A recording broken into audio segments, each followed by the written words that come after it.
कुछ चीज़ों को लेकर आजकल ना मुझे लगता है सोशल मीडिया के वजह से हम लोग बहुत ओवर सेंसिटिव भी हो गए हैं। कुछ चीज़ें जब पहले ऐसे मजाक में एक दूसरे को बोलते थे, अब कोई बोल दे तो लोग एकदम से भड़क भी जाते हैं।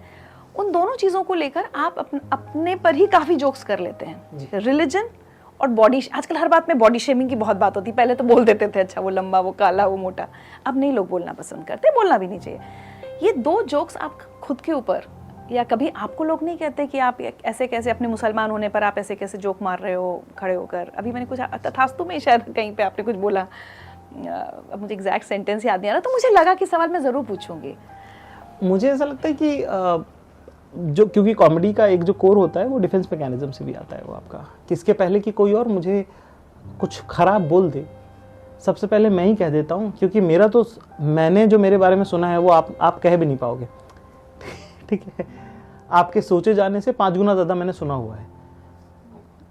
तो उस 5 गुना जो मैंने सुना हुआ है, ये आप अपनी अपीयरेंस को लेकर कह रहे हैं? जी, जो भी जिस भी बात को लेकर, उसमें से सबसे लोएस्ट बात, ये सब लोग ही करते हैं, जिनको भी थोड़ा भी जिनको इन्फीरियरिटी कॉम्प्लेक्स होता है वो इसका इस्तेमाल करते हैं कि सबसे पहले वो जो लोएस्ट बात है पहले वही कह देंगे। तो अब जो भी आदमी बोलेगा इसके ऊपर तो इसके ऊपर ही बोल पाएगा, नीचे तो बोल भी नहीं पाएगा, क्योंकि इसको मालूम ही नहीं है कि मैं कितना सुन चुका हूं। तो एक तो उसका डिफेंस मैकेनिज्म से वो चीज़ आती है। वो दूसरी बात, अपीयरेंस है उतना मुझे प्रॉब्लम नहीं, मुझे कभी भी ऐसा लगा नहीं कभी कि कमतर हम आके गए, हमको लोगों ने मोहब्बत बड़ी करी, हमको बहुत प्यार मिला है माशाल्लाह। लेकिन आप अपने ऊपर मजाक करते रहते हैं, जोक्स मारते हैं। मैं शुरू में करता था, क्योंकि जब मैं दिल्ली गया, पुरानी देखे हैं। हाँ, जब मैं दिल्ली गया तो मैंने वहाँ पे लोगों को बड़ा कि फलाने को तो, जैसे ये बड़ी एक चलन की बात है कि अरे इसको तो हम ड्राइवर भी ना रखें अपने घर।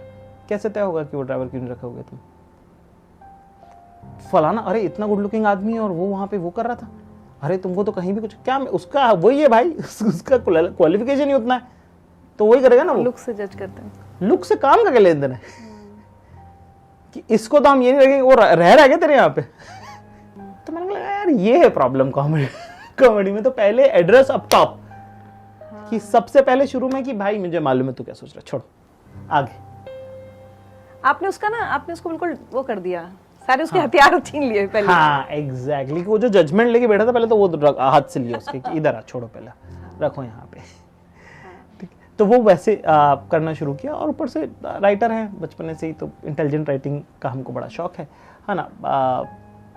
हमको रिलीजियस सेंसिटिविटी बहुत हद तक हमको समझ भी आती है माशाल्लाह से। हम उसमें ठीक ठाक पले बड़े हैं, हम अलग अलग, हम क्रिश्चियन मिशनरी स्कूल के पढ़े हुए हैं, सारे दोस्त हमारे हिंदू हैं, सारे ज़िंदगी सितार बजाया, मंदिरों में हम पले बड़े हैं, मुस्लिम मोहल्ले के हम रहे हुए हैं, हमारी मम्मी बहुत रिलीजियस औरत है, तो हमने बहुत अलग अलग तरह की चीज़ें और हमने देख लिया सब सेम ही है वो, मतलब ठीक है। म्यूजिशियंस को तो मैं कहती हूँ कि शायद लोग एक बार फिर भी सीरियसली ले लें। स्टैंड अप कॉमेडियन के नाम पे तो मतलब ऐसा लगता है कि अरे ये तो कहीं भी आके जोक सुना देगा, इसका तो काम ही है लोगों को हंसाना, तो कहीं भी जाओ तो वो तो आपको बिल्कुल भी सीरियस प्रोफेशनल की तरह नहीं लेना चाहेंगे। ये भी आपने सामना किया होगा इस सिचुएशन का बहुत बार। हम, it's a collective profession to be very honest. हम सब लोग मिलके ही काम करते हैं।